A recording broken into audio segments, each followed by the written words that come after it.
I work at the Catholic Medical Mission Board 15 years after PEPFAR is what humbles me.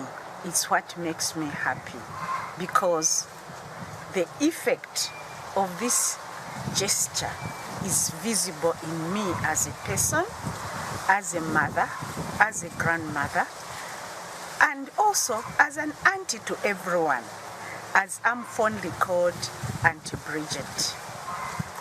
The PEPFAR has a lot in that it has given me back my life.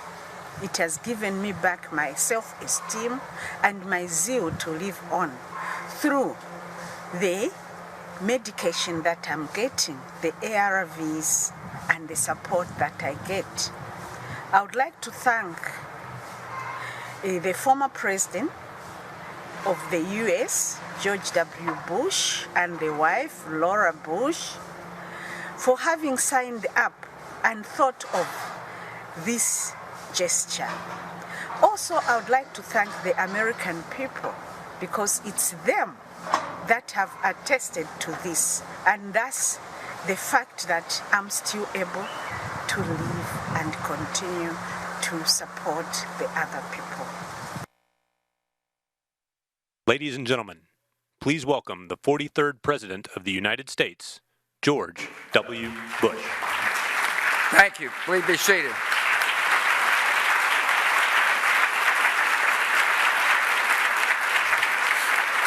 Thank you all for coming. It was wonderful to see Auntie Bridget's smiling face again. I call her Auntie Bridget. She calls me Uncle George.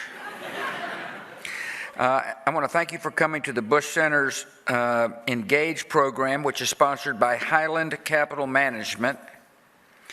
The reason we're all here is to celebrate the 15th anniversary of PEPFAR.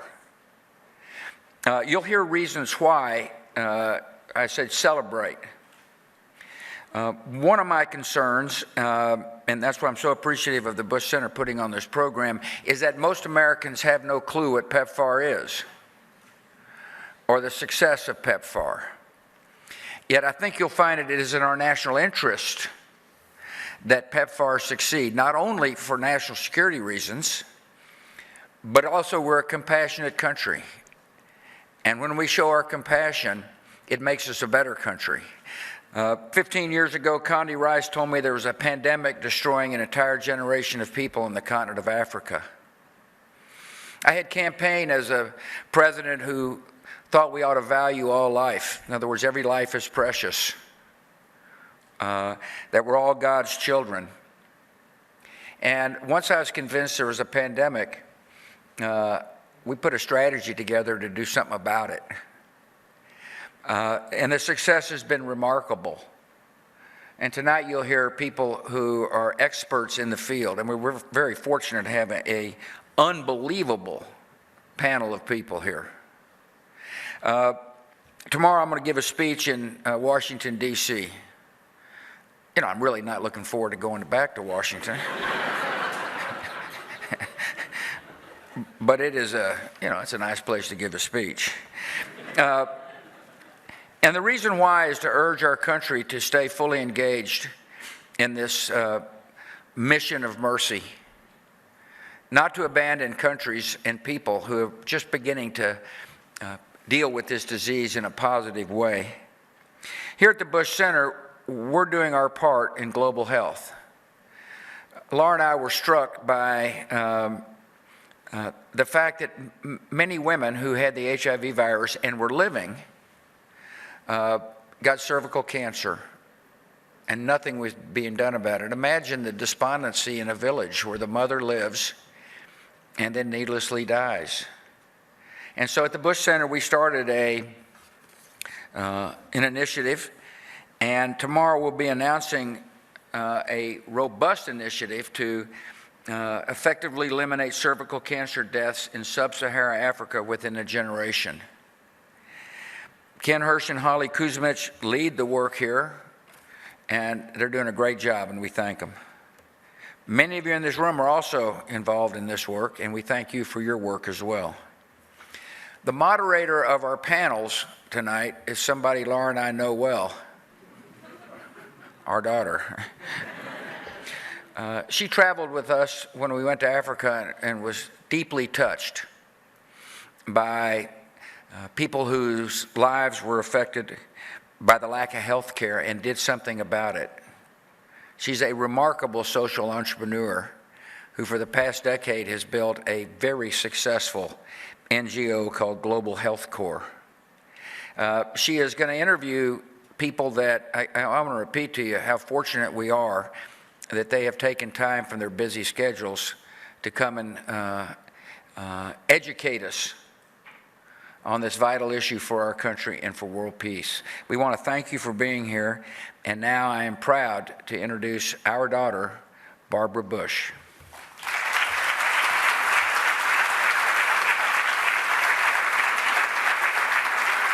This is not my daughter.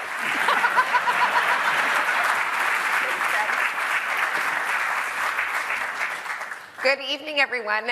Thank you so much for joining us. I am so excited I'm about to cry because I really do believe that we get to stand on the shoulders of giants, and the panelists that y'all are going to hear from tonight in both panels are giants on whom all of we are standing on their shoulders. And so I'm so excited for you to learn from them. I am thrilled. I have the former Minister of Health, of Rwanda, Dr. Agnes Benawahu, on this panel. We have Mike Gerson, who is a columnist for the Washington Post, and Ambassador Mark Dybul, who is one of the key architects of PEPFAR, and most recently was running the Global Fund for HIV, TB, and Malaria. And throughout our panel, we do have some video clips to take us back.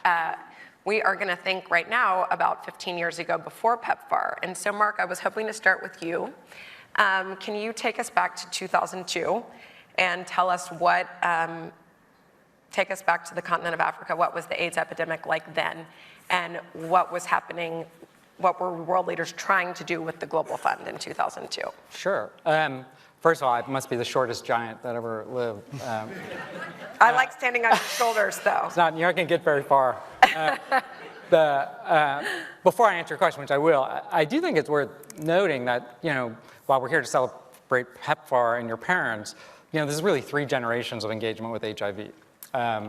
Mike Liskowitz, who's here, who's in the Clinton administration, reminded me that it was your namesake who hugged HIV-positive patients when she was First Lady, before anyone else did, before Lady Diana did, before anyone, and said we have to stop fighting, we need to start fighting AIDS, not people with AIDS. And then your grandfather, first President Bush, signed Ryan White Care Act into law and signed the American Disability Act, and had Mary Fisher, an HIV-positive woman, speak at his at one of his conventions. And so it started there, and then you and your sister, Jenna, having done her UNICEF work and written about HIV, still follows it and it goes on trips, and you and what you've done with Global Health Corps. Your dad didn't mention that you won the Skoll Award for Entrepreneurship and Innovation, which is pretty amazing. Everyone should watch the video of her receiving it. Thanks. This is about y'all. But, that 3 generations, I think, is great, because what we need is the next generation to take up this fight. So, where we were in 2002, there were 40 million people estimated. These were all estimates that got revised, but 40 million people living with HIV. Nearly 30 million of them in sub-Saharan Africa. So 30 of 40 million were in sub-Saharan Africa. 5 million people were getting infected every year, according to the estimates. 3 million deaths every year. And nearly the vast majority of those deaths were in sub-Saharan Africa. And the reason for that was because in wealthy countries, we had antiretroviral therapy, which saves lives. There are people, many people, who were infected in the United States, and nearly everyone in Europe, the United States, who needed therapy were getting therapy. So all these deaths were happening in Africa, and 25 million people had already died, and it was projected that 75 million people would die over the next couple of 75 million, more than died in World War II, civilian and military combined, were going to die. 75 million people were going to die, almost all of them in Africa. Those are the numbers. When you went into the reality of life, it was the most stark thing you could imagine. President Moai said of Botswana, my country's going to cease to exist. And he was actually right. 30% of the adults in those countries had HIV. In some counties of Botswana, 75% of pregnant women were HIV positive. 75% of pregnant women. And for that reason, most diseases kill the very old and the very young. This disease was killing the most productive and reproductive part of society. And so not only did you have a lot of households being run by orphans, there were villages run by orphans. Many villages run by orphans because everyone was dead. And everyone thought they were going to die. Everyone thought they were going to die. And imagine what that does to the culture and the society if everyone thinks they're going to die. So in response to that, in 2000, first the Millennium Development Goals, which is the United Nations-based thing, talked about HIV for the first time and set a goal. But there was no treatment goal. In 2000, there was no treatment goal because people were saying it's impossible to do treatment in Africa. They're uneducated, can't do it. The most appalling, they didn't mean it this way, but appalling paternalistic racist stuff functionally. I actually, I think we have a clip. We're going to see that, yeah. Which is unfortunate because Andrew's a good guy. But, so there was no goal for treatment. And this Kofi Annan felt pretty strongly about it. We had an African leader of the United Nations, and he was pushing really hard. And so in the 2000 Okinawa Summit, the G8 summit, at the time we still had a G8 in Okinawa, they put forward the idea of a global fund, which is really Kofi working with others, but it was the G8 that brought that forward. In May of the following year, 2001, President Bush in the Rose Garden with Kofi Annan and President Obasanjo of Nigeria there gave the first gift to the Global Fund, $200 million. It took a while for everyone else to kick in. How long? Well, by July of 2002, they issued their first grants, which was $600 million. So about $200 million leveraged 400. And they issued their first grants of $600 million, but it was across several years. So still great, but a starting point. But it was a really important effort because it's a public-private partnership. I'm a little biased because I used to run it, but it's a public-private partnership. It's technically a Swiss foundation. And they took the principles, which we'll talk about a little bit later, of the Monterey Consensus, and that went into PEPFAR and tried to apply them in a multilateral setting. So the world was moving, but it was moving slowly, and it really, people were thinking, to use your dad's term, small ball. People were not thinking big. They were thinking, we'll do a little bit here, we'll do a little bit there, a couple $100 million here, a couple $100 million there. No one was thinking billions. No one was thinking we have to really get after this and do treatment. Mm-hmm. So that was a major challenge, obviously, in 2002, both because the human toll that was taking place and then also changing mindsets. I want to show a quick snippet from an incredible documentary called Bending the Arc, which covers a lot of Partners in Health's work. But just to show some of the dialogue that was going on by people in positions of very great power, if we can. This is Andra Natsios of USAID. Half of the budget is for antiretrovirals. If we had them today, we could not distribute them. We could not administer the program because we don't have the doctors, we don't have the roads, we don't have the cold chain. First of all, in their script, we are black, uneducated, of course stupid. If we give them the drugs, they will not take them on time. You know those black people. They don't have a watch. If you've traveled to rural Africa, you know this. People do not know what watches and clocks are. They do not use Western means for telling the time. They use the sun. These drugs have to be administered during a certain sequence of time during the day. And when you say, take it at 10 o'clock, people will say, what do you mean by 10 o'clock? So that wasn't that long ago. So it's good to know that, first of all, 14.5 million people are alive because of PEPFAR, and mindsets have changed as well.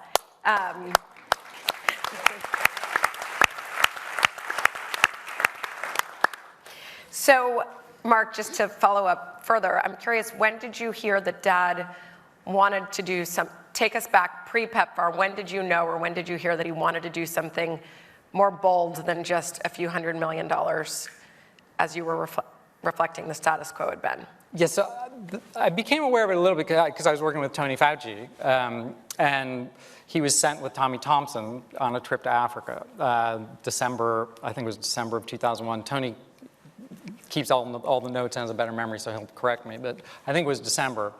And because there was a presidential task force that Colin Powell and Tommy Thompson co-led on HIV, and they went to Africa to kind of check it out.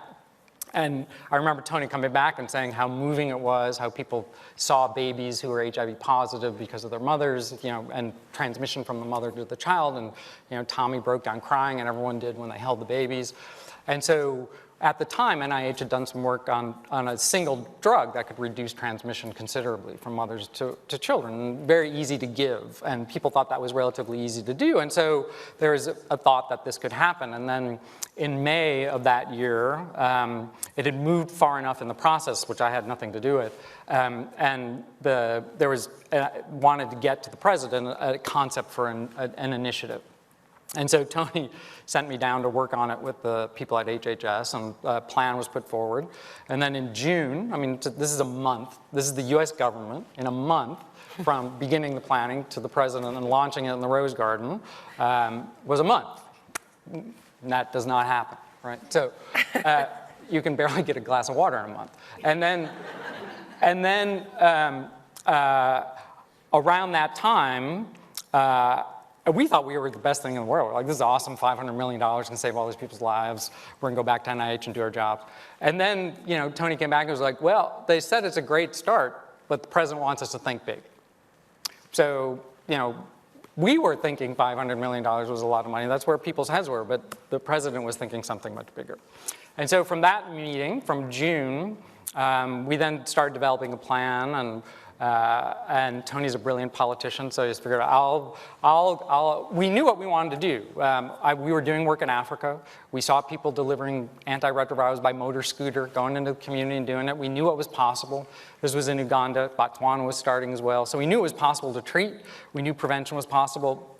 So we were thinking about what could be done, and then Tony found the right moment at the White House, because he was there all the time, on something else, say, hey, we think we know what we can do.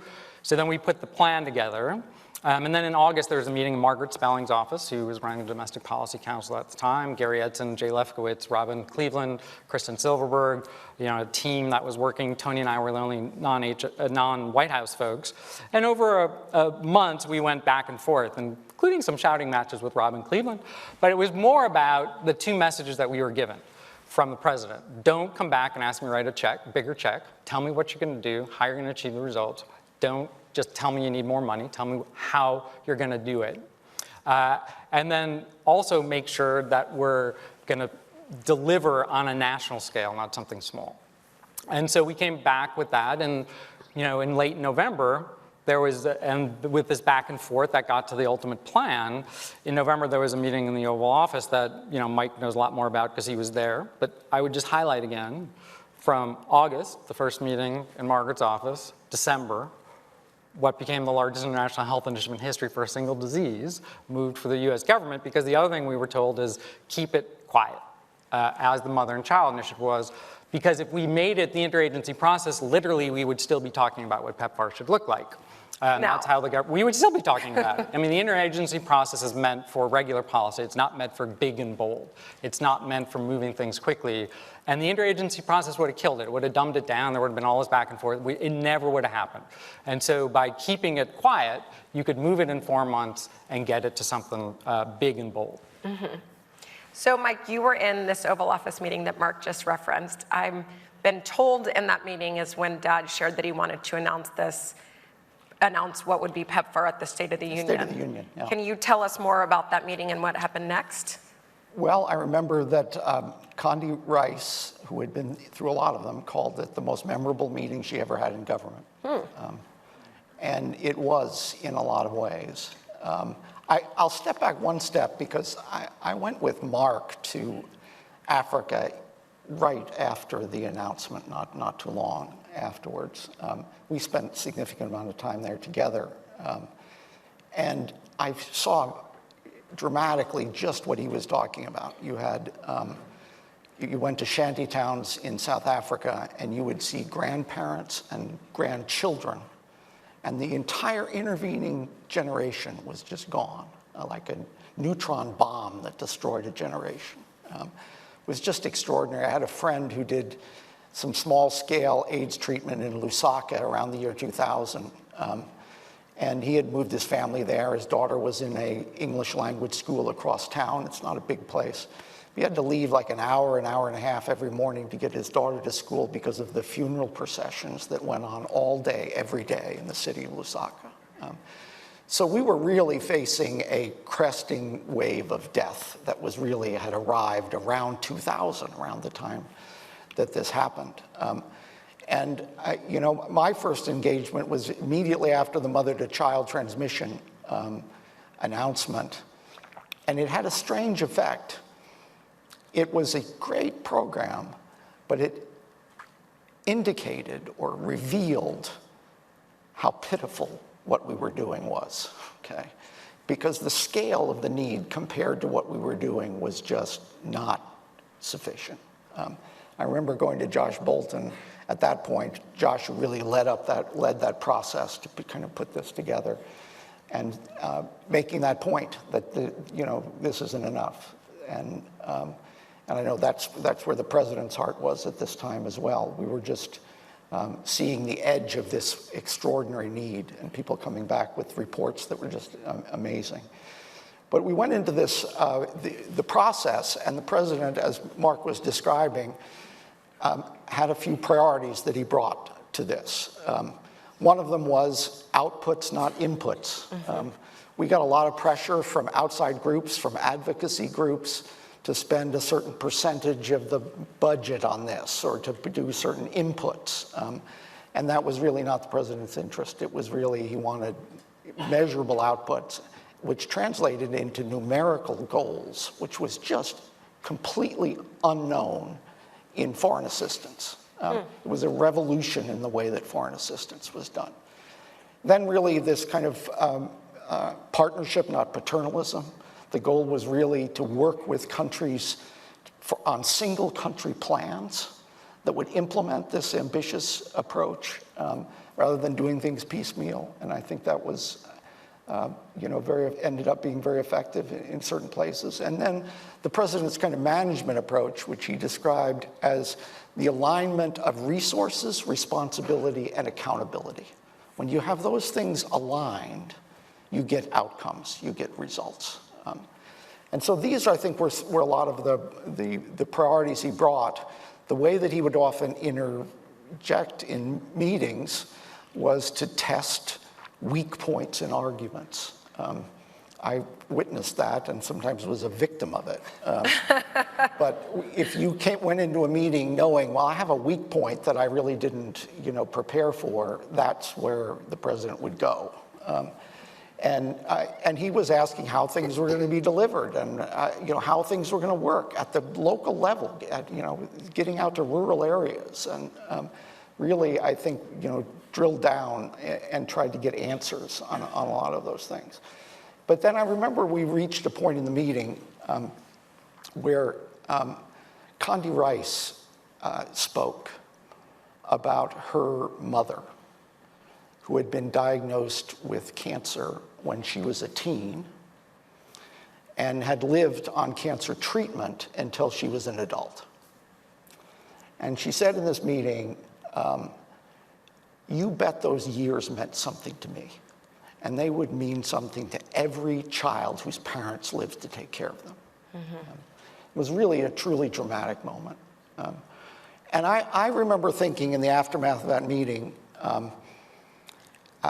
from a historical perspective, that there had been other meetings around tables of government leaders in Moscow and Beijing and Berlin in the 20th century where plans had been made to murder millions of people. Okay? That was a historic precedent. And I got to be in a meeting where the President of the United States made the decision to save millions of people. And that is really just extraordinary.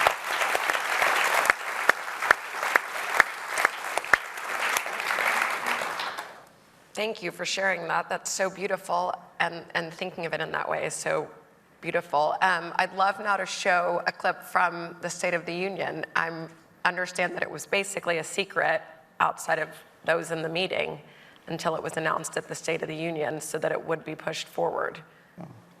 I think Tony leaked a little bit. Tony. It happens. So I think we're going to see that clip. Today, on the continent of Africa,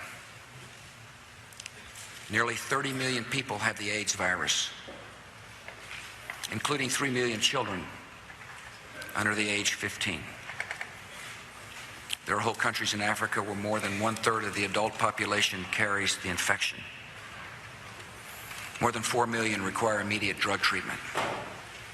Yet across that continent, only 50,000 AIDS victims, only 50,000, are receiving the medicine they need.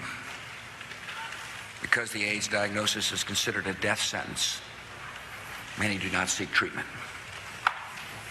Almost all who do are turned away. A doctor in rural South Africa describes his frustration. He says, "We have no medicines. Many hospitals tell people, you've got AIDS. We can't help you. Go home and die." In an age of miraculous medicines, no person should have to hear those words.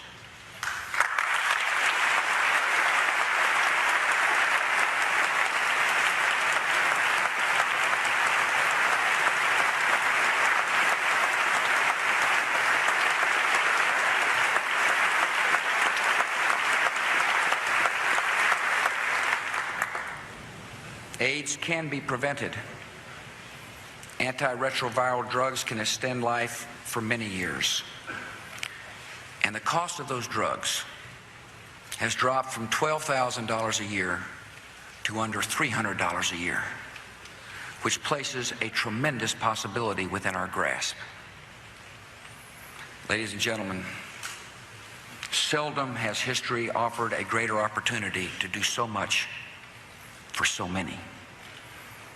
We have confronted and will continue to confront HIV/AIDS in our own country. And to meet a severe and urgent crisis abroad, tonight I propose the emergency plan for AIDS relief, a work of mercy beyond all current international efforts to help the people of Africa. This comprehensive plan will prevent 7 million new AIDS infections, treat at least 2 million people with life-extending drugs, and provide humane care for millions of people suffering from AIDS and for children orphaned by AIDS.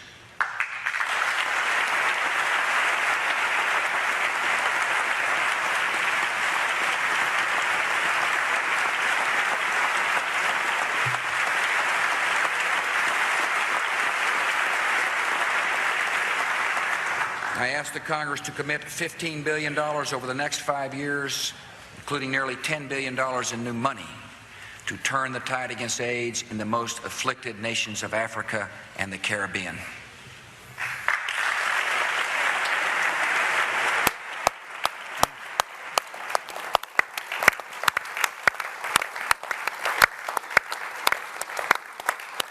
I had kind of forgotten what it looked like when everybody stands at a stand.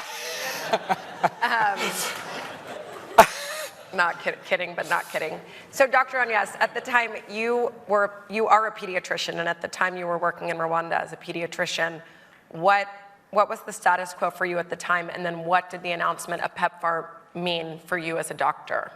In fact, I was running the National AIDS Control Commission when PEPFAR was announced, and I didn't realize. Global Fund was there. World Bank was there. Our first grant for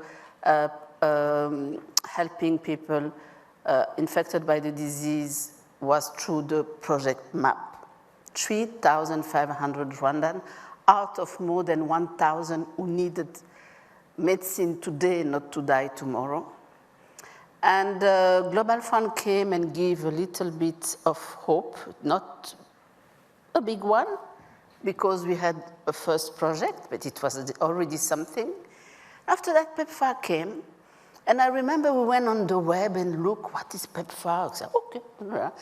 And suddenly, one day, the US ambassador called the minister and asked, can I have a meeting with all the people involved in the fight against HIV/AIDS? So I went there with the minister in charge of HIV, AIDS, and other epidemic, etc.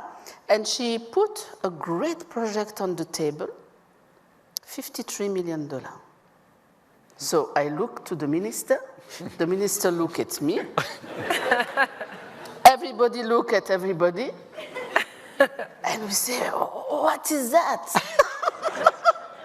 So that's how I knew about PEPFAR. And because the reality is, we were so involved in trying to do our best working, we didn't really follow what was it, in our side. So when we knew it, so of course, we run the president's office and say, oh my God, 53 million. The health sector never had that money, first of all. So we reorganized all this so that we could inject that to strengthen the health sector, educated staff, because we decided that it's not only to put the drugs on the mouths of the people who need it, it's also to build the future of the country. And I remember your first ambassador, Ambassador Tobias. I saw in a meeting, I told him that PEPFAR is our best ally for peace and reconciliation. And you all know that Rwanda faced a genocide in 1994, a genocide against the Tutsi. The country was starting to rebuild, starting to see that we can have a future, but HIV was at each corner. I don't remember one day where we don't bury, or somebody doesn't go to bury somebody. So it was a real threat. On top of that, the health sector was destroyed. Many doctors, nurses, health workers were killed. The university was not working.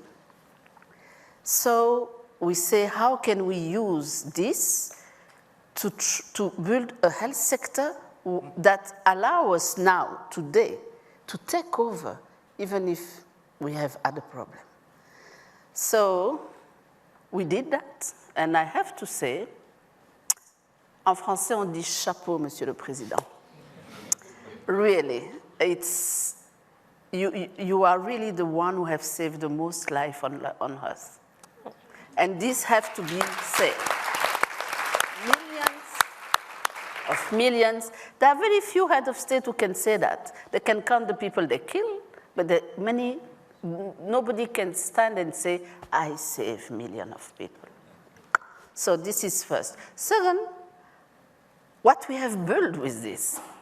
How many antenatal clinics? Because the principle was, you want to give drugs, okay. Then we need a pharmacy. We need a supply chain. And we need file. We need the reporting. And by the way, I'm glad to see that you sweat on outcomes and indicators because your people make it sweat. I tell you, Mr. President. However, if we look back, it has taught us monitoring and evaluation. It has taught us better planning. It has told us to find the gap when we didn't reach our targets. Why? So it has taught the health sector to be a better health sector while building for infrastructure, while creating supply chain, while reinforcing the university, while.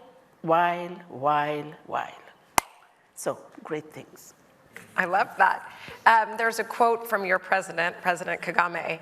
After PEPFAR, he said, this is the first time someone respected us enough to hold us accountable in terms of the outcomes.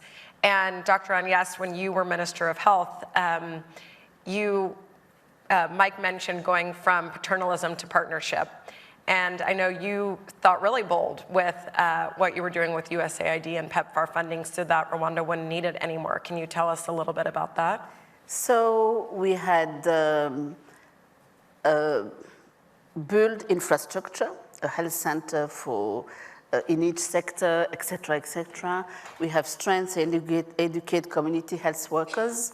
But for the future, we still don't have enough practitioners with high qualifications.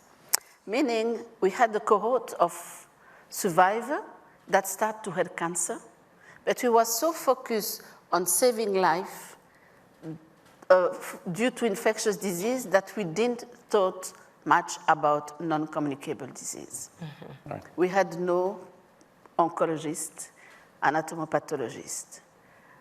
So we decided to negotiate with the American administration to continue to receive the same amount of money, but we will give everything, all the health care by ourselves, and use the saving to contract the American universities to come and teach Rwanda to be teachers, while teaching Rwanda to be doctors and specialists. That's the Human Resource for Health, great success. 100 teachers from America were coming every year. And we have opened 8 residencies in the country. We have now oncologists, anatomopathologists, and other specialists. We have got equipment, and it has helped our country to go at the next level of delivering care. With accountability, responsibility. It was a hard negotiation, but we make it together, Mr. President. And from a country that was totally destroyed, we are now a shining star in Africa. Still with $800 per capita. It's okay. But I want to tell you something. You may say he's a nice guy, the one who say we don't have clock, etc. But studies have shown something great. In Africa, we have better compliance to treatment than in this country, Mr. President. We have a viral load suppression of 60% of the people on treatment. Here, you are struggling more than we do, for other reasons. But I just want to say that people like you, who bet on the future of life of people far away, you were right. And I hope that one day when they are going to discover the humanity of this time, somebody will say, there was a Bush there who saved people in a place called Africa. You have made history, Mr. President. Oh.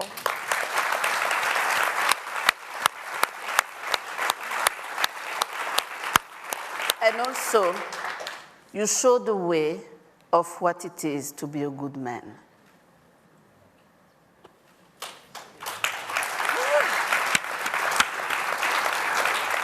You know I love to cry in public, so I'm trying my very best not to. So now we know how many people are alive, and Rwanda is a shining star around the world. Something that is little known in our country is that 1 in 20 people in Washington, D.C. is HIV positive. And those numbers are different than, for say, in Rwanda. So there's a lot that we have learned from other countries, particularly Rwanda. And I think that that is totally spot on. Everything you shared about making sure that there is now a generation of Rwandan doctors and nurses and global health equity advocates that will keep showing us how to do things. So we know that 14.5 million people are alive. We know that PEPFAR was announced. We know what happened in Rwanda. I wanted to back up and talk to you, Mike and Mark. So it's announced at the State of the Union. Then how do you get bipartisan support for it? So maybe I can start. I actually think two things. One, the focus on results. So without the results and without proving that something was being done, there would have been no support. It would have, just died away.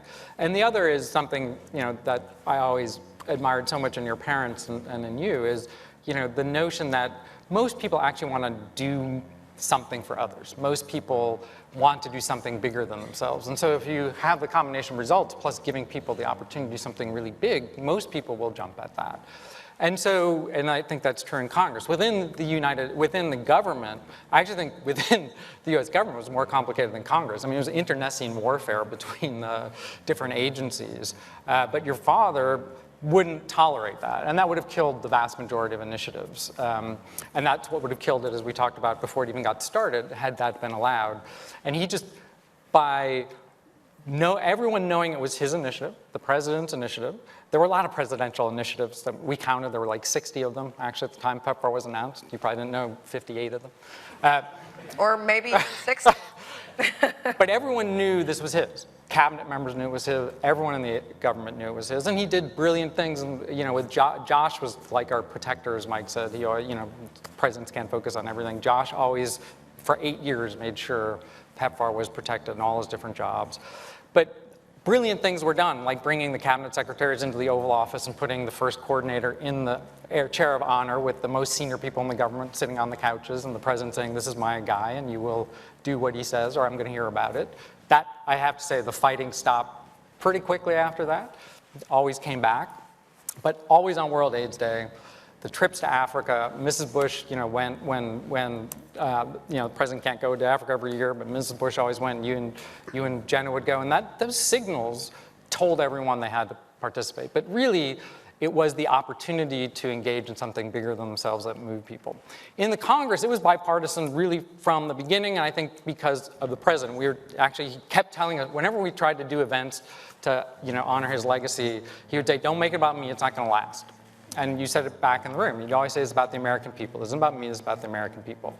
And that allowed it to be bipartisan, just from the tone. And it wasn't President Bush's, it was the president, so that it would be the next president, and we hope the next president. So that was really important. But Congress was involved. I mean, Bill Frist and John Kerry were working on AIDS, and Barbara Lee and others in the House.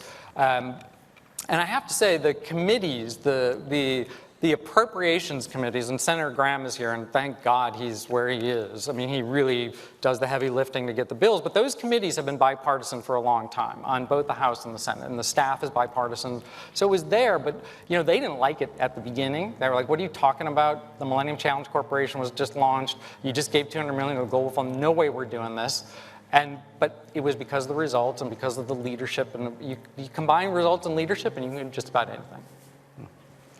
Yeah, I would only add, this was really bipartisan at 3 different levels that kind of went deep.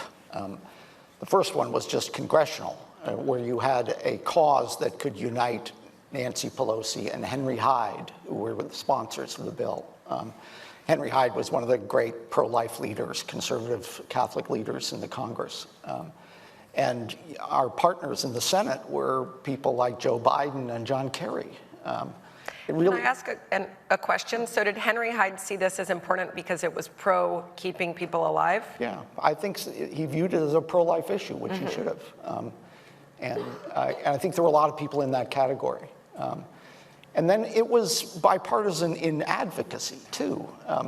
We work with organizations, with people like Bono and organizations like DATA, which eventually became one, that were genuinely bipartisan efforts that were willing to praise results wherever they came, including from Republicans.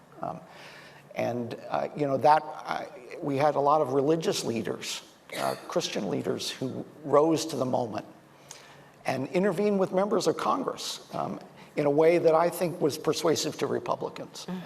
Rick Warren and Kay Warren and a lot of others that were engaged in this effort. And then we had a level of bipartisanship, the continuity between the Bush administration and the Obama administration. They really did a good job in that continuity, and had leaders like Eric Goosby and others that I respect. And it was different. But I agree. Some of this was leadership. So you had people like Randy Tobias, who was there initially. His Philosophy, as he described it, was ready, fire, aim. Things got up quickly. It showed results quickly. And people like Mark, who was his deputy and then took over the program, that I think really made a big difference. I think we avoided culture war issues. You know, if the debate on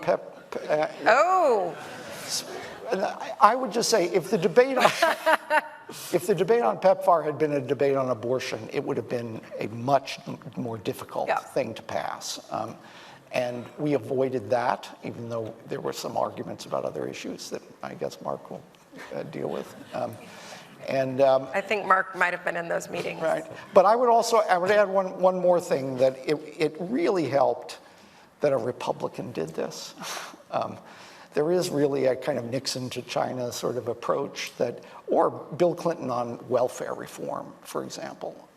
If a Democrat had gotten up there and proposed $15 billion for non-citizens, it might have been received in a different kind of context.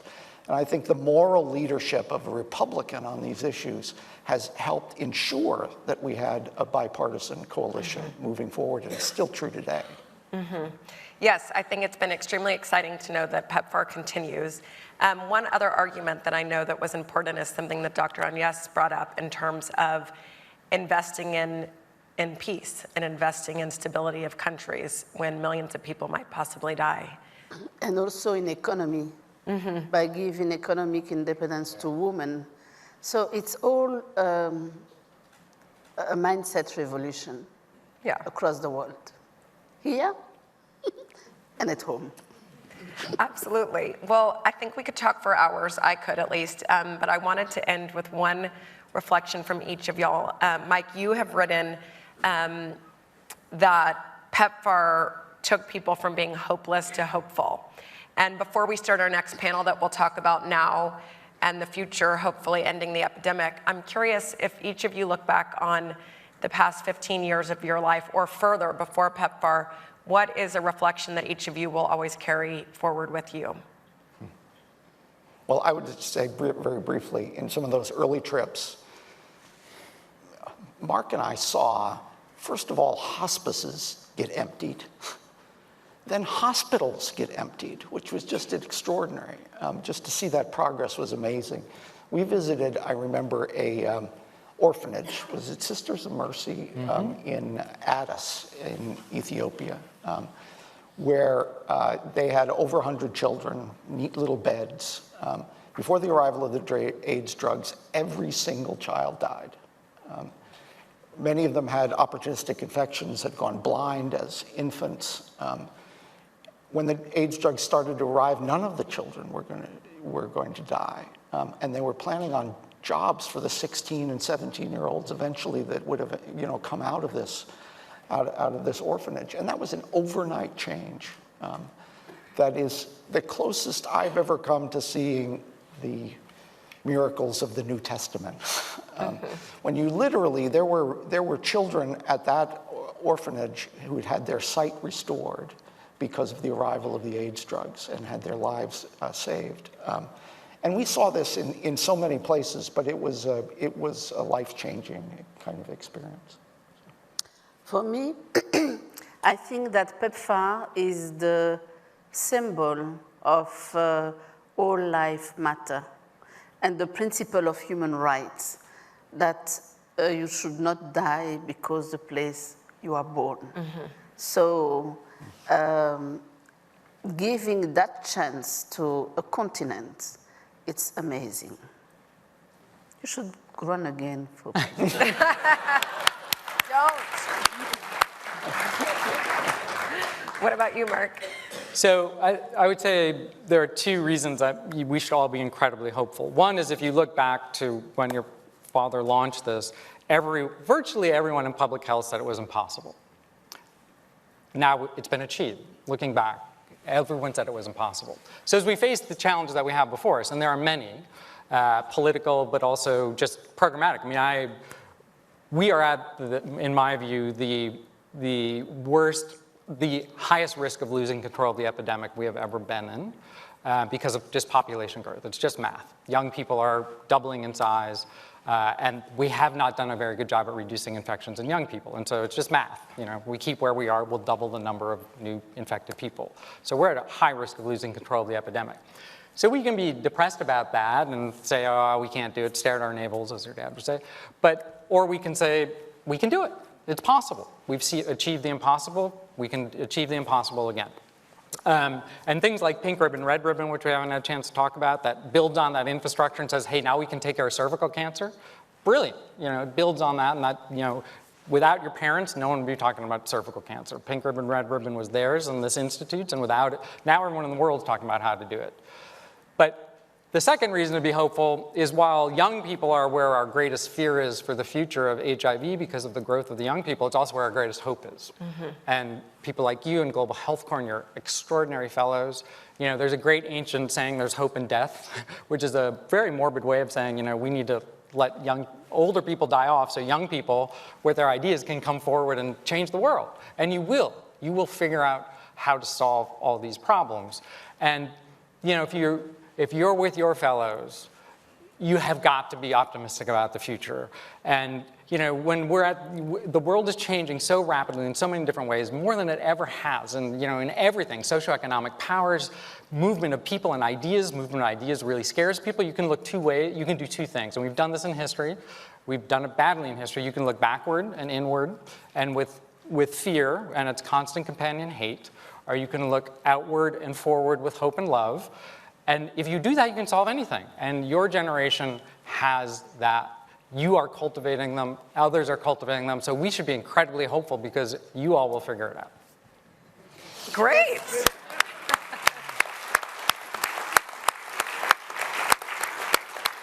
Please join me in thanking our panelists from this panel, Dr. Agnes, Mike Gerson, and Mark Dybul.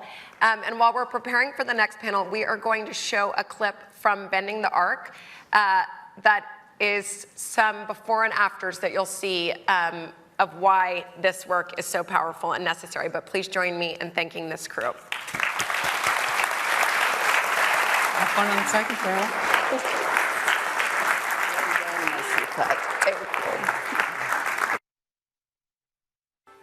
The results were dramatic and transformative.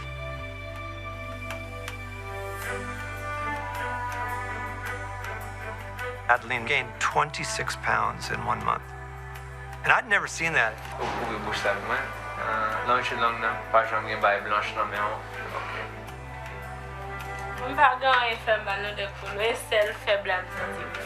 Docteur Paul dit papa non, les mettre jeter planche li yo, il a besoin faire sécueil pour moi.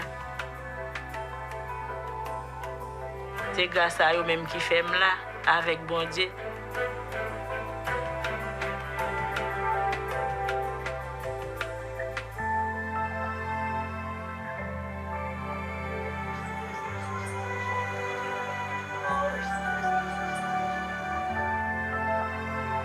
Everybody got better. Et pas qu'on l'hôpital défecté, j'aime dire qui j'ai des maladies qui me défait. Et bien, celle ça a été fait pour moi. Il était uniquement préparer tout testament, c'est qu'il moi. Je l'ai venu ici, pas ici de l'hôpital Cange, et le docteur Polo a dit non, on ne peut pas mourir. Yay.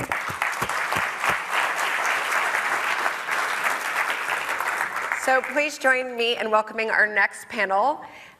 It's pretty fabulous. To my left is Dr. Paul Farmer, who is the founder of Partners in Health. Actually, Bending the Arc is about Partners in Health. I highly recommend seeing it. To his left is Dr. Tony Fauci, who's the head of the NIH and one of the key architects of PEPFAR. Following him, we have Lindsey Graham, Senator Lindsey Graham. And lastly, we have a Global Health Corps alum and current PhD student, Favo Irakunda, who's from Rwanda, and I've gotten to know her for several years. So please join me in welcoming them to the stage.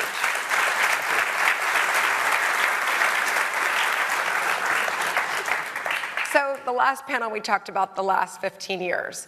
And I'd love on this panel for us to spend some time talking about where we are now and where we can go. So Tony, I was wondering if you would give us an update on where we stand right now with the AIDS epidemic. Well, we have made extraordinary advances and accomplishments, as was very well articulated by the first panel. So where we are right now, there's good news and then there's challenge. I wouldn't say bad news, I say challenge, because I don't want it to be bad news. So we still now have about 37 million people living with HIV. There are 1.8 million new infections, 1 million deaths. Every week, 1,000 young women get infected with every day, excuse me, it's 1,000 women. There's 360,000 women get infected, women and adolescent girls. So despite the fact that we've had about a 40% decrease in incidence between 2000 and 2016 and about a 48% decrease in deaths, the fact is the challenges that remain are extraordinary. And one of the things we have got to be careful on, that we have had a transformation with one of the most historic pandemics in history, largely due, and I must say, I want to take the opportunity again to say how proud I am to be an American and to have had the opportunity to work for 8 years with President Bush, particularly during those first years where he made something happen as someone who had been involved in taking care of AIDS patients from the very first summer of 1981. The reason what's going on right now has been such an accomplishment, and yet there are so many challenges, is that when I started taking care of AIDS patients, it was the dark years of my life because there were no therapies, there were no interventions. When President Bush sent me to Africa to determine if this was even feasible, and I made rounds in the hospitals, it was like it was bringing me back to the dark days of the 1980s. And only what PEPFAR was able to do was to turn it around completely so that now we have a situation where it isn't over. Because and I've said this many times, and it's really important for people to understand, the world isn't theoretical, the world is reality. But theoretically, with the tools that we have, if we've got everyone who's infected on therapy, if we gave PrEP to the people who are at high risk, if we did medical male circumcision for those who were able to be part of that preventive program, theoretically, we could turn the epidemic around right now. That's what I call an implementation gap, despite the major advances that have been made. So that I get concerned, I get anxious when I see people not talking about it. I can tell you, Barbara, something that is disturbing to me. Back in the days when we were having the major advances scientifically, when I would testify before the Congress, 50% of the questions would be to me about HIV/AIDS. I testified before the Congress maybe more than anybody else because I've been doing it so long. The last few years, there have been essentially no questions about HIV/AIDS, which is an ominous feeling for me because I don't want people to forget about what this problem really is. So it's a mixed bag. We have phenomenal accomplishments, but we have major challenges. And that's something that we just cannot get off our radar screen. I often hear people say we're up to the last mile or we're on the 10-yard line. You know, we're not, because people tell us that you've done so well. Isn't it wonderful? Let's move on to the next problem. We still have a major problem. So to say everything is great today, no. Is everything bad? No. I mean, if you look at the way it was when the president first sent me to Africa, it was terrible. It was just horrible, and that really has turned around. I might also want to add one other important point that, again, people don't understand now that we're in the Bush Institute.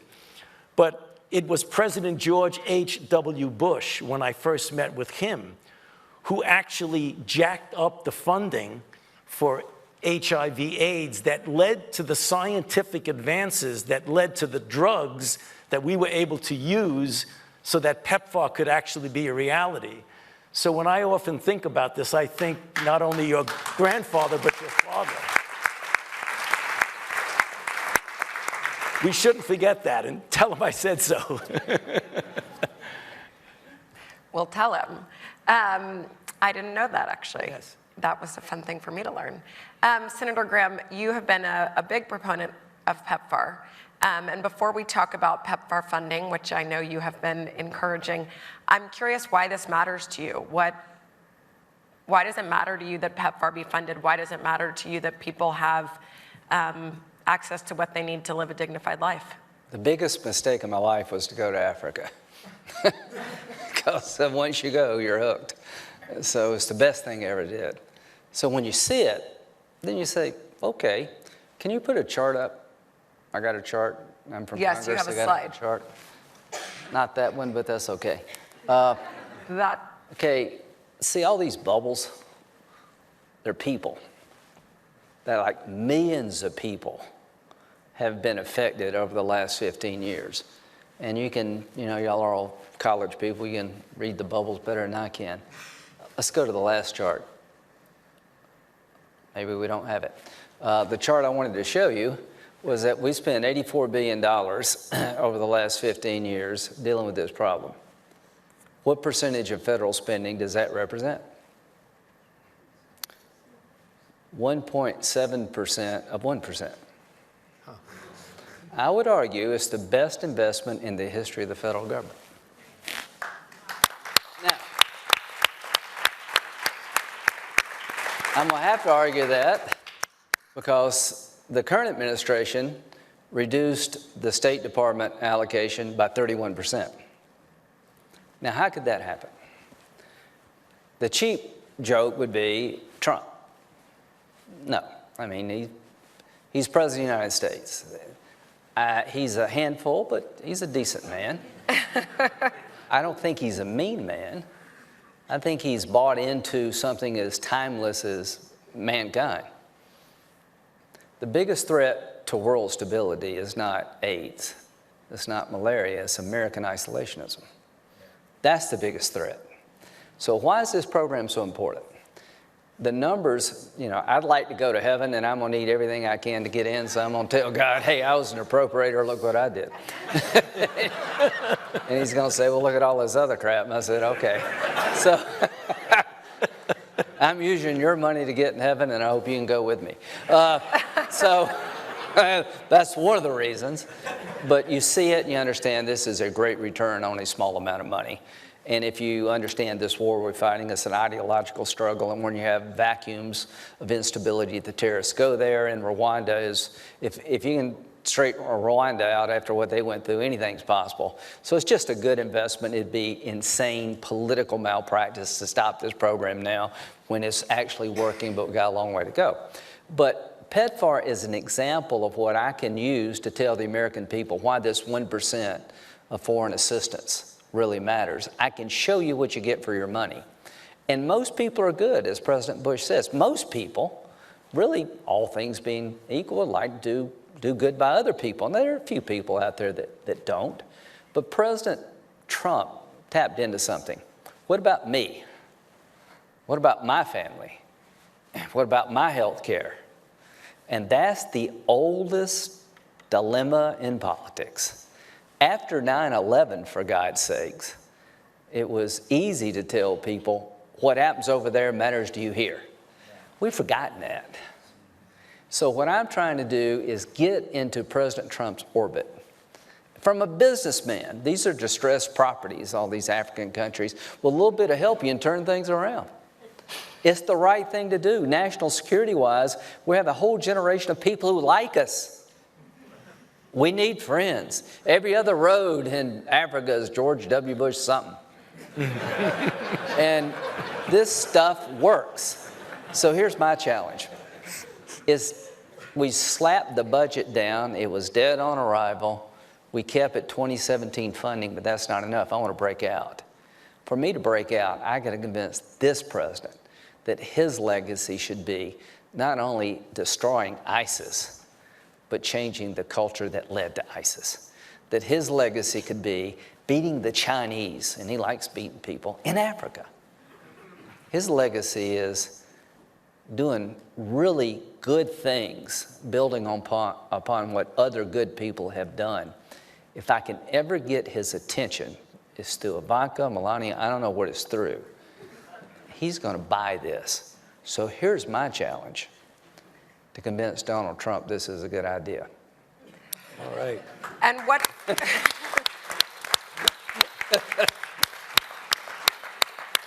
So what can we all do to help you do that? Well, I think you're helping me right now. Just by, I've got the votes in Congress. So, you know, I love my Democratic friends. Getting them to spend money is not hard. They'll spend money on anything. I don't care how way you spend it. Our guys, like, we don't want to spend nothing on anything, but you spend now or you spend later. I've convinced most people. I've never known a time when mass suffering ignored was a good policy. It always bites you in the ass. So just get ahead of it. And I take groups to Africa, and I don't mean to use so much time, but when you bring the spouse, deal done. They go to these hospitals where mother-to-child AIDS transmission has been radically eliminated. They go to these places where you have people telling you, hey, this is what you did for me, President Bush, and it becomes impossible to say no. I don't know if I can ever get this on the polling chart of where people think PEPFAR is a good thing polling-wise. All I got to do is convince 60 members of Congress, don't destroy this program. So far, so good, but that's not enough. I got to convince the Republican Party to stick with President Bush on this. I got to convince President Trump, take it to the next level. What can you do to help me? Mm-hmm. Anybody that you know that knows Trump, tell him to listen to Lindsay. All right. Okay, that's a key takeaway for everyone tonight. So, Tony, you mentioned a implementation gap. Right. And Favorit is a nurse, and Paul is a doctor. Both are implementers and educators. And so, Favorit, as a young person that's had the luxury of growing up now, where AIDS doesn't seem like a crisis that we had heard about before, what's your experience working with young people, and what's your take on the issue? So I was a teenager when people were dying, like Dr. Agnes said, and I just didn't know why they were dying because nobody would tell you. At that point, stigma was still really high, and nobody would talk about why people died because they blamed them for dying. And so, but then when I joined healthcare, when I started my training as a nurse, things changed. So I saw things changing, and they only changed for better. You know, every day things change, and we saw patients improving, and not just their health, but also their socioeconomic status and the economy of the country and everything. And so, and then there was hope, and I think we still carry that hope. Mm-hmm. So today, when I speak to people who are my age or younger or a little bit older, I see hope. There is hope that we can leave this epidemic behind us, but not just hope. We know that we need to work hard. We know that hope itself doesn't do anything. People do things, and so there is also that determination among the young people to do what it takes, you know, to be innovative, to research, and to do what it takes to just, end the epidemic. The other thing that I see is collaboration, and that's something that I really value. It's something that I learned from Global Health Co., knowing that healthcare professionals, they are amazing in general, yeah, but we don't know it all. We don't fix it all. We cannot. We need other people. We need engineers. We need scientists. We need data managers. We need people, and so we need interdisciplinary team to work together.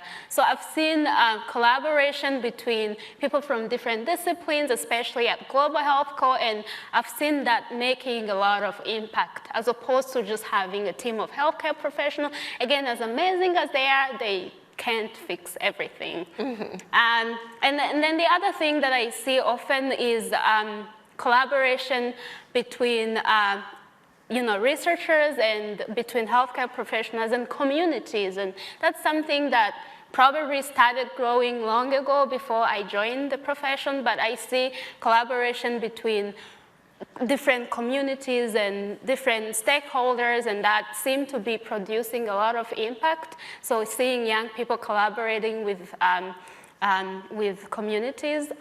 One thing that is a challenge, or something that I see challenging, is that sometimes I would say that we need to learn from each other, probably more than we do, and by that I mean learning from previous generations and learning from what worked and what didn't work, because we need that. Innovation doesn't strike from somewhere. Innovation comes from spinning old ideas that have worked in the past and blending those ideas with what could work in the present. That's the combination that becomes innovation. And so we need those ideas to be able to use them and be innovative, as innovative as we can. I love that. So you're currently getting your PhD, and what are your plans? So my plan is to go home, and once I finish my PhD, I live near Boston. I love it. I do not like the weather.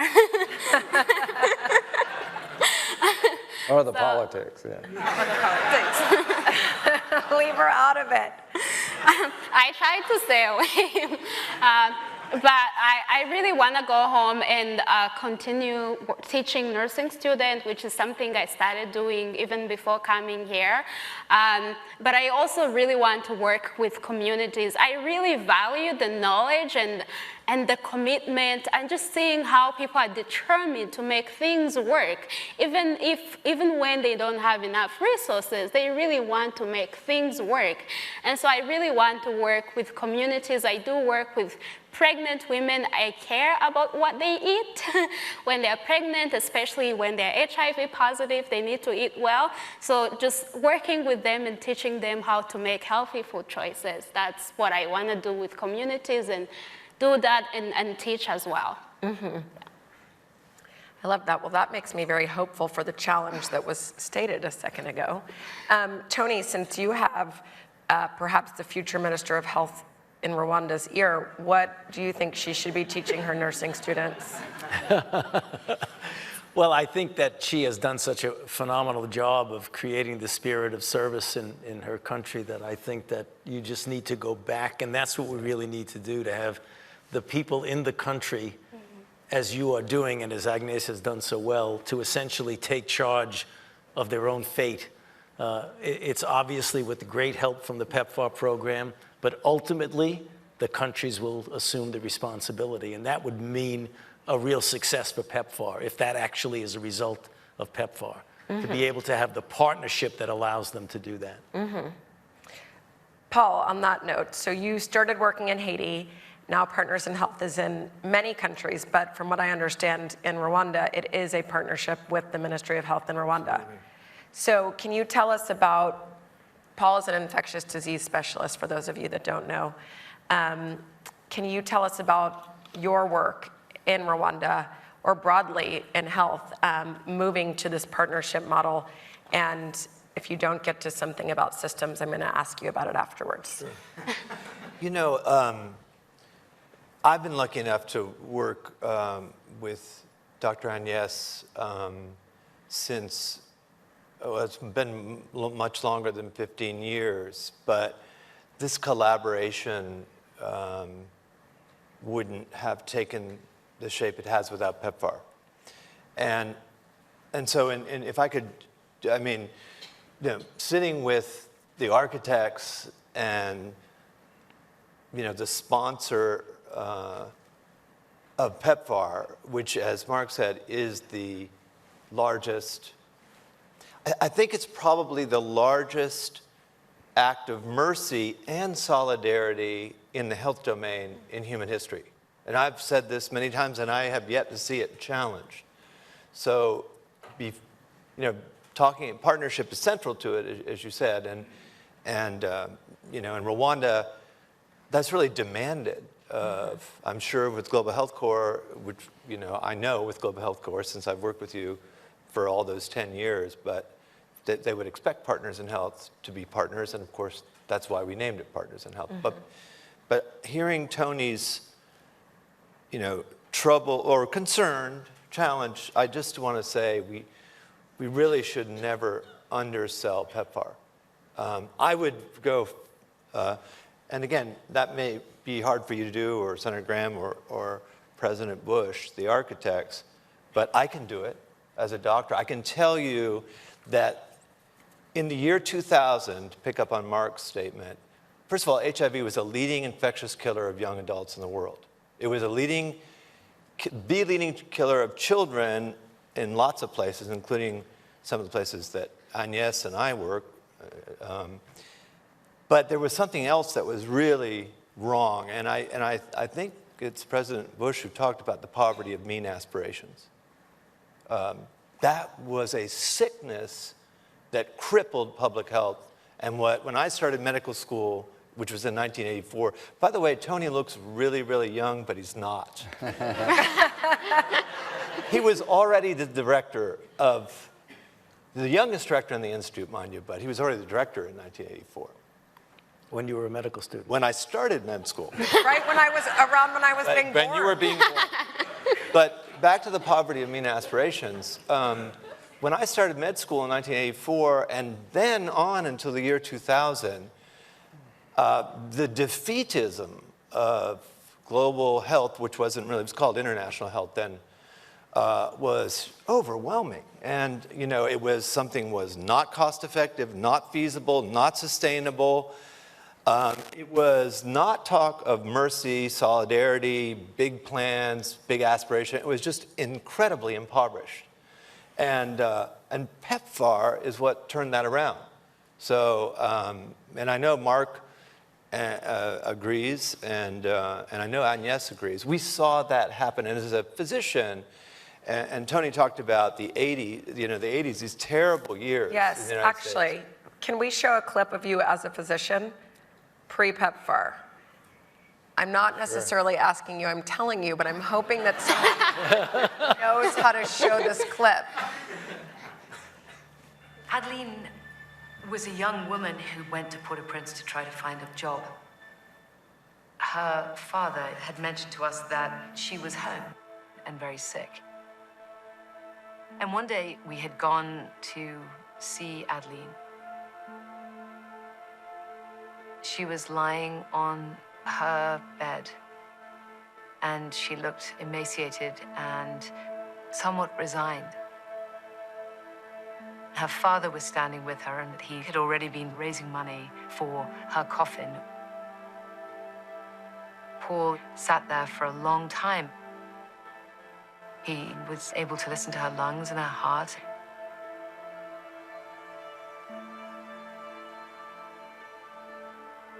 We got up and started the trek back, and Paul said, there are medicines for this. Paul started talking to the patients, and they said, you mean there's a cure for this? If I live an hour and a half away in Miami?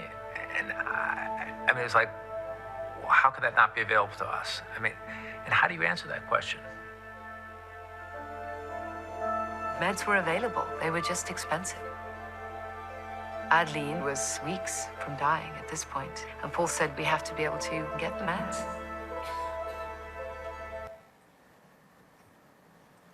Back to what you were saying. Well, I mean, the 80s were the bad years when Tony was training, and I got to live through medical school, internship, residency, and see this reversed in the United States. So, Senator Graham, there's some good things about Boston, too. Yeah. But that's not the way it was in Rwanda and Haiti and Malawi and Lesotho. And it was because of this poverty of mean aspirations. And you heard the story in the previous panel when President Bush summoned Tony. Of course, he summoned me because there weren't that many people, certainly in rural areas where there weren't the labs, the staff space and systems. But that didn't mean it wasn't possible. But it was almost shocking to me that the U.S. government was now saying, the president of the U.S. government was saying, oh, this must be possible, and let's do something big. So I just want to say in front of Tony, who's certainly one of my heroes, but also one of my best friends, and in front of President Bush, that poverty of mean aspiration was what was crippling so much of our work and making it impossible. Adeline, she might have been pre-PEPFAR, but she works for PEPFAR. And in other words, she's still with us today, and she works as an HIV educator. And that's really, something that came out of this belief that we could do better and we could link mercy to solidarity and partnership. I love that. So now you obviously don't just work on HIV, and Partners in Health doesn't. Y'all work broadly on systems. And often people, when they ask me about global health issues, they think that I work on issues that only affect other people somewhere else. And with Global Health Corps, we work in Newark, New York, Boston, and DC. And that surprises people, but of course we have global health issues here, and we live in a very global world. And so y'all were working on Ebola in West Africa when Ebola was thought to be in Dallas. Tell me more about what that means and the systems around health that will... Well, first of all, Partners in Health never worked on just one disease. In fact, when we started, there weren't cases in rural Haiti. That came later from urban areas, and that's been the pattern all over, as you know. So we're focused on people who don't have a safety net, and that, as you point out, there's that problem in the United States and in lots of places, and certainly in all the ones where we've worked. So that safety net, that health system is, it's hard to make people excited about health system strengthening. I think we should just call it Beyonce or something. It's just totally boring. Yeah, I mean, it's really boring, and yet that's the crux of the problem. And PEPFAR, as has been pointed out in the previous panel, and by design, you don't mind if I call y'all the architects. See, I'm saying y'all now. Oh, I love it. So that PEPFAR could be used, right? It's what's called in public health a vertical program that can be used to strengthen health systems. Rwanda has been really the chief architect or the primary mover. So just to give a number, and again, I'm so conscious of the worries, which is what we need to do. We can't just do AIDS triumphalism, but we ought to once in a while recognize how amazing that this is. So Rwanda, as Senator Graham said, I mean, if you can claw back from what happened there in 1994, 1 million plus dead, at the hands of their neighbors. I mean, I have to admit, I from outside, I wasn't working in Rwanda then, 1994, but I had my doubts. And then you too. I mean, we get to work with these people, Favorit, all the way up to, well, Agnes wouldn't have said her, she was way up the top. She would probably say that one of the reasons she did become the lead physician in that country, the Minister of Health, was because of the success of the AIDS program when she was the National AIDS Program Director, again, which is very tightly linked to PEPFAR. So what happened? Well, the focus on systems there, using money that came through PEPFAR and other, vertical, including the President's Malaria Initiative, was used to strengthen the system by design. And to see that as a physician, I wish Tony got a chance,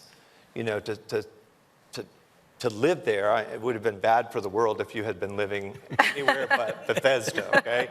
But you deserve it, and you deserve it, as Agnes said. To see that happen, just in the space of a few years, living in Rwanda and working with Agnes was one of the most astounding things that could ever happen to a physician trained in Boston, and still working in Boston. I mean, I'm a medical professor. That's my day job. I get to work for her for free, as she demands.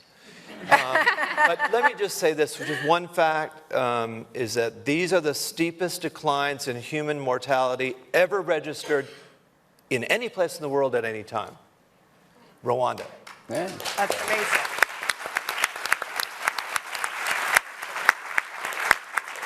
So based on that, based on this is a lot of progress, but we're hearing challenges. One in funding, which everyone here that knows Donald Trump is going to call him in 10 minutes when we're off the stage, not before. Tony, what do you think, what do you want people to take away from this? Well, I want them to take away what has been said tonight, what an extraordinary transforming program this has been and is. We should never, ever let that be forgotten. The other is the point that I made about the challenges ahead. And we are very fortunate to have people like Senator Graham, who is a real advocate for us.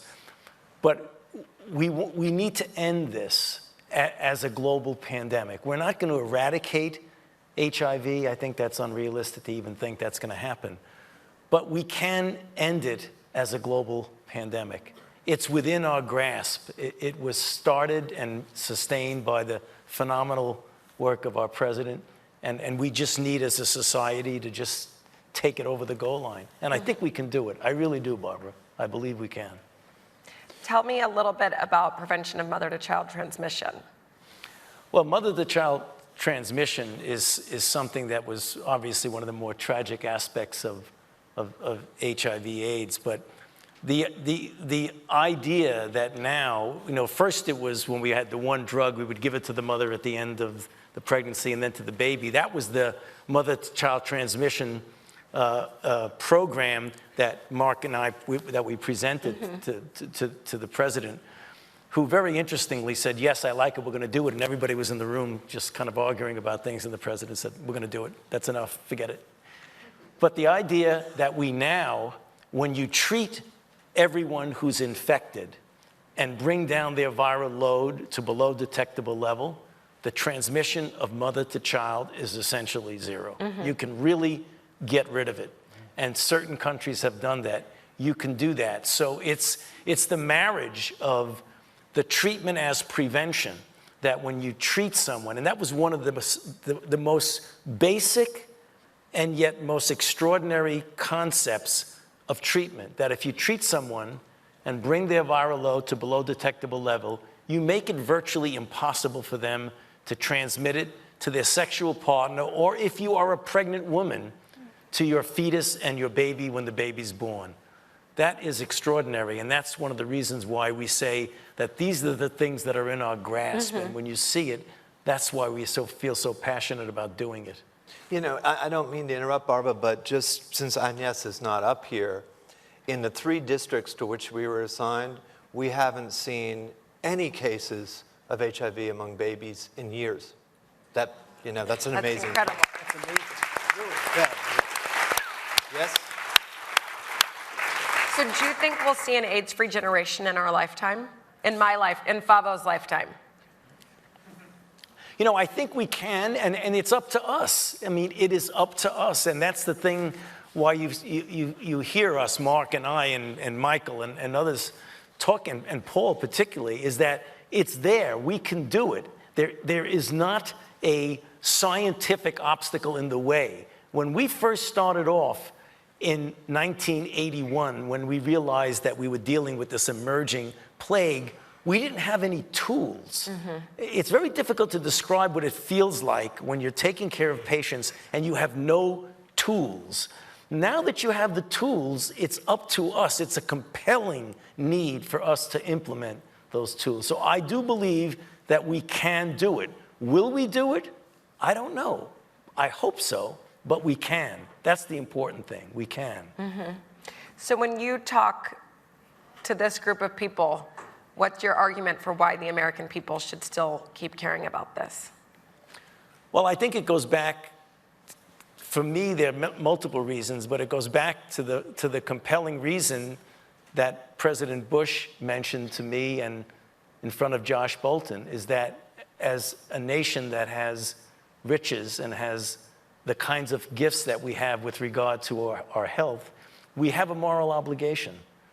I believe strongly that we have a moral obligation to take care of, not in the paternalistic way, but to partner with countries to help them to get to where we are now. And then there are so many other spin-offs of that. The idea of enlightened self-interest, security, the economic links back and forth throughout the world. We live in a global community. PEPFAR is the perfect example of why a global community works. I mean, there is, we all know, I think most of the people in the room maybe have had the opportunity to go to Africa.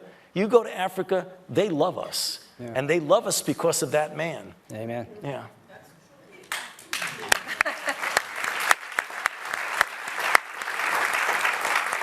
So, for one final remark from Paul, Senator Graham, and Favo, what do you hope we're talking about in 15 years from today regarding PEPFAR? Me? That we poured it on. We didn't back off. And you don't understand how important this program is. Soft power is at risk, folks. We just increased the military budget to $700 billion. Great. We need to kill every one of these bastards we can find, but you're not going to win the war by killing people. So soft power is an alternative to bombing people. Developmental aid, PEPFAR, the Global Fund, is $1.35 billion. That buys ammunition for like one brigade. So what have I learned after 44 trips to Iraq and Afghanistan? President Bush, you did the right thing of fighting them over there so we don't fight them here anymore. And the way you win is you give people a hopeful life to compete with a glorious death. The terrorists are selling a glorious death. We're selling a hopeful life. And there's no better example of what America can do to give people hope than PEPFAR. So the soft power has been reduced 31% as we increase hard power almost 40%. It's insane to take these tools off the table. So here's what I would tell you, why it's in your interest. You're going to pay now or you're going to pay later. And I don't know how much it's going to cost us to ignore this problem, but another 9/11, losing Africa to radical Islam and the Chinese to take our place is a pretty big thing. The amount of money we're talking about is a rounding error in the budget. So you can talk about the morality of doing this. It is smart to do this, and we should be doubling this budget. Not because we want to throw money at a problem, because the infrastructure is there. People would actually absorb the money. The one thing I want to tell President Trump, you cannot keep this country safe through hard power alone. The only way we're ever going to win this war against radical Islam and every other ism is to get engaged in the world and show how we're different. And if I could give one example of how America is different than the terrorists, the Chinese, and everybody else, is PEPFAR. There you go.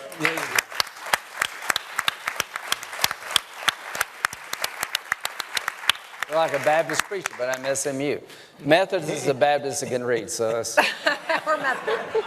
Favo, in 15 years, what do you hope that we're talking about? I hope, I come from a place where we value learning from the past, just because we have so many things to learn from the past. So I hope in the next 15 years when we are here or somewhere, we have a generation of young people who are informed. I hope that what we are talking about, it's really nice to be here. Some of the things we are talking about, I had no idea. And I'm sure there's so many other people who don't know. So I really want or hope for the wisdom to continue. And I don't know how it's going to be passed on. We'll obviously work something out. But I just really want all the young people to know all the amazing things that people have been doing here, because that's what is going to inspire us to keep going. And that's what is going to inspire us to be even more innovative. And obviously, I really hope to be in an HIV-free world in the next 15 years, hopefully. Thank you. Do you have a final word, Paul? Oh, sure. Of course. No, I hope that, that we're looking back. I'm sure Tony will be running every day. President Bush will be painting.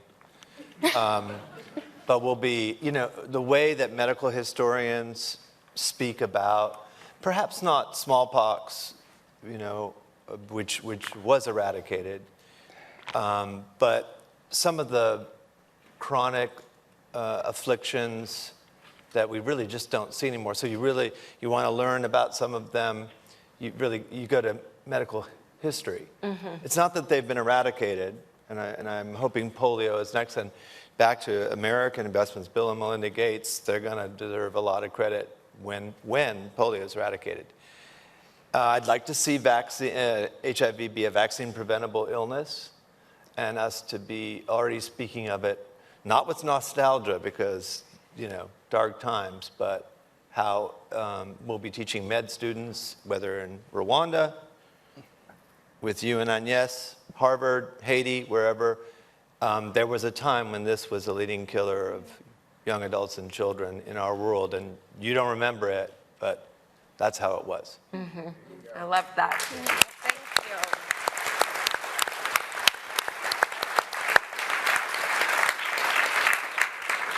Please join me in thanking our incredible panelists, Favorit, Senator Graham, Tony, and Paul.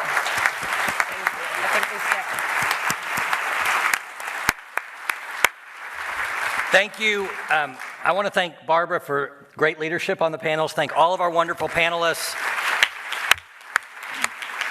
What you saw tonight was a celebration of what leadership really can achieve when we don't care who gets the credit and where effective government does something where we're all directed to a common goal. So thank you for your leadership. Thank you all for being here tonight. Thank you, Highland Capital, for your sponsorship of this wonderful series, and we look forward to seeing you at our next event.